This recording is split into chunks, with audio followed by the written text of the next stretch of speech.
Hello! Every time I hold a presentation about neurodiversity, I always talk about the famous ones. And the reason why I do that is because every time anyone gets a diagnosis, the first thing most people do is go home and Google celebrities with the diagnosis that they got. So it's very important to have role models, and role models can also do very important things for young people, especially to just like having something to look up to and know that you are not that different. There are a lot of people like you. So that's also a part of the awareness, and also because when I talk about several types of celebrities, you get the magnitude or the neurospicy are very diverse also, because neurodiversity is 11 different neurological conditions, and it's a lot of time a mashup. And like a mashup is, we will see that, like Elon Musk, who is the most famous one, who got the ADHD, the autism and the ADHD. And there are a lot of people who got the ADHD. And I think like it can be confusing for people to just like know all the abbreviation. So let's just like, here we can see Billie Eilish. She is one of the famous for the young girls. Billie Eilish got Tourette's, and we can see it in her mannerism. And I think it's very important that Billie Eilish, who is a huge superstar and so talented, to see that she's just like you and she's one of us, and then you can identify. So she has done a lot of good stuff for neurospicy individuals. And also you get Tim Burton, and Tim Burton is of course an amazing person. He is extremely creative, and all his movies is showing his special universe, you know. So it's just like you can see right away that this is a Tim Burton movie, and I love Tim Burton myself, and his talent is amazing, and he is a gift to everyone who loves movies. And we also got Courtney Love, and Courtney Love, she's like special. She's talent she's a musician, and she is also very intelligent, and she's one of the neurospicy that is very misunderstood. She was a wild child, and she was married to Kurt Cobain, rest in peace. And his talent as well, a lot of people think that he was neurospicy, we don't know, but they worked very well together. And but I think like she's one of the most misunderstood individuals. It's just like she's speaking the truth a lot of times, the autistic honesty, and sometimes you get a whooping about doing so, but she's very intelligent, and people should look into her.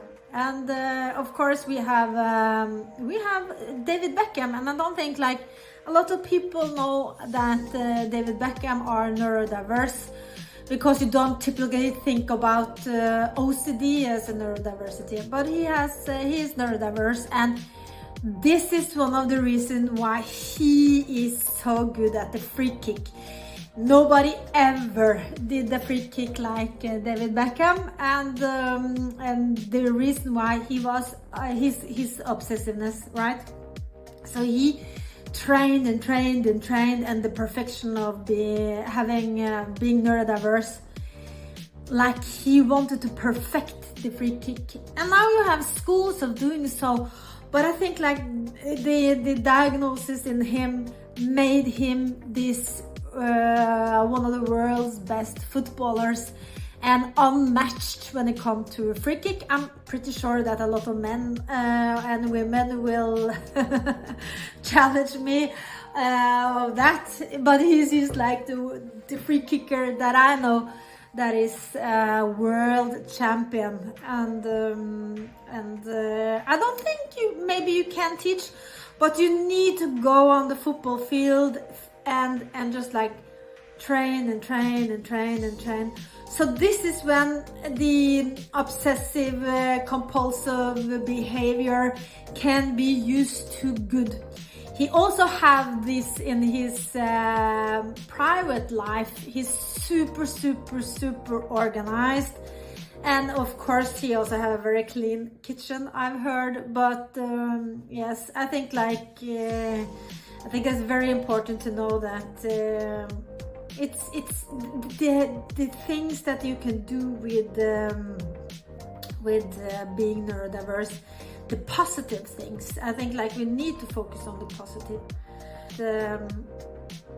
Elon Musk in this loop as well. He is one of the famous one, got ADHD, and he called it Asperger, but we don't use that diagnosis anymore. But Elon Musk is one of a kind. I don't think I can say anything more than he is super brainy, and people say that, but he don't do the engineering himself. I'm not going into that discussion, but he is like, you can't deny that he is one of the best businessmen. Actually, he is like the neurodiverse who is super brainy, but it's business, it's mainly business. And I think he has done so much for the climate as well. And I think he's actually, even though everybody knows who Elon Musk is, I think he's underrated actually. And as we have seen in the loop, we have Jim Carrey, and everybody knows Jim Carrey, and I don't think that he could be where he's at and the career that he had if he hadn't been having ADHD. Of course, we also know about his depression, and I think like he being so outspoken about the depression, it also take something of the mystery out of it. He's just like talking about depression being like your mind need a deep rest, and I think his approach to depression is super cool. And I think like when he has been talking about Jim Carrey, who is Jim Carrey, and as he's been playing a role, this taps into the masking, how you mask. So he was masking Jim Carrey, the Jim Carrey actor, and we do that, the masking. And I think neurospicy individuals truly understand what he meant when he was talking about acting Jim Carrey. I don't think they just said he's gone mad, but I don't think he was just like, he wanted to know him authentic self in that matter. But he's also of course a super interesting character. And we got Eminem, and Eminem is Eminem, he is ADHD too, and he's one of the neurospicy that's just like the world's best rapper. And nobody is just like, he's been around forever. I think he's soon 50, or maybe he is 50 already, and nobody can write lyrics like him. Nobody remember the lyrics like him. And he also is misunderstood, I think, just like, and not fitting in. And one thing, I know this is just like my personal when I look at autistic people, they tend to seem very young and younger than their age, and I think like that's why it's because you get later into puberty. And I think like he looks so much younger than he is. He's like Peter Pan. But yes, everybody loves everybody loves Eminem, and his creativity, his innovation, his talent, it's just like unmatched. And yes, I've been at the Roskilde Festival with Eminem. It was 80,000 people. It was awesome, and he was just like, oh my god, this ocean. And oh my god, it was an experience, and 80,000 people singing along. It was truly amazing. So he is a really good role model. And we also get Anthony Hopkins. Of course, he's autistic and he's the scary one. And I think he can have that autistic look. I think he used that in The Silence of the Lamb. He is so, I mean, like Anthony Hopkins, a great actor, a wise, intelligent actor. And he was just like, he's a gift to acting. So I think I'm happy he's one of us. And Cameron Diaz, I don't know a lot about Cameron Diaz. She has, I think it's OCD, but I don't know how her traits display. I think she got the eternally young look as well. But I think she's one of the few women that is open about her neurodiversity, and we need more women out there. Of course, women are late diagnosed these days because the research has been done on men. So just like the women with the neurodiverse women were overlooked, we know that for a fact. Now we can see that it's inherited in, I can't say that, it's in the genetics. So when kids are diagnosed, they look at the parents. A lot of times it is the moms.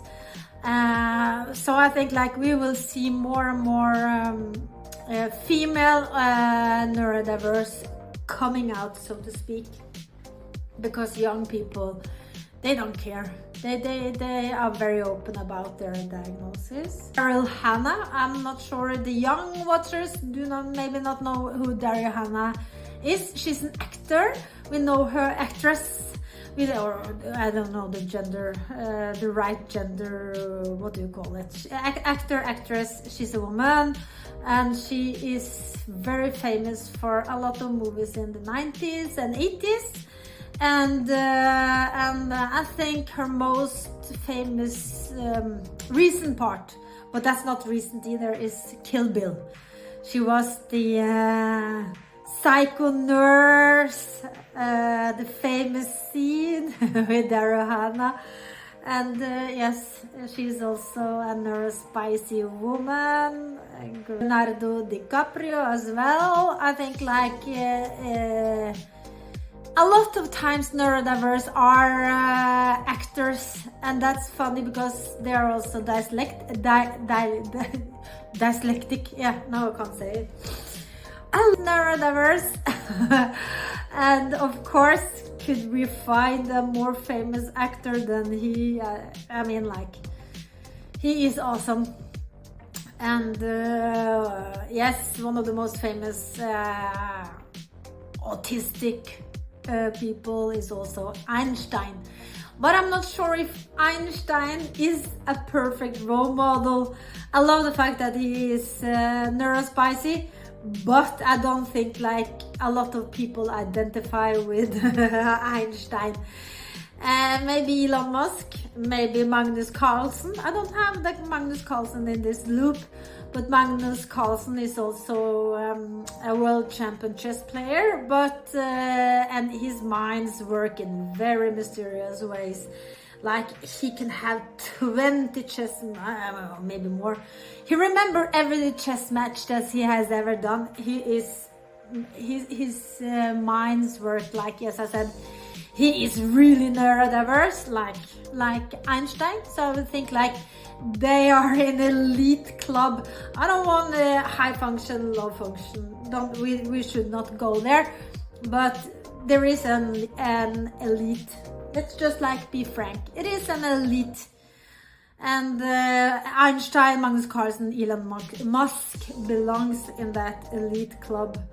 Maybe Eminem as well. I think Eminem will also, and we have Tom Cruise also, and he is a very famous actor. Everybody knows Tom Cruise from the 80s, 90s, and for almost 40 years now, maybe. No, he's not that old, is he? He also is neurospicy, and he is also spicy. Let's not forget that. He's a part of Scientology. I don't want to go into any religious discussions, but yes, he's also a role model. Keira Knightley. And Keira Knightley is also open about her neurodiversity. And dyslexia, I can't say it, so I got dyslexia. I can say it in Norwegian, dyslexia. I can't say it in English, obviously. This is some of the role models. I think it's funny. I know a lot. I have a neurodiverse door. I can see one. And I attract especially the people with ADHD, because I can see that. I know that diagnosis very well. So, yes. I will try to do these reactions. I'm not sure if it's a reaction, but just like presentation of famous people. I think it's engaging for everyone, and you need to know about how diverse neurodiverse people are.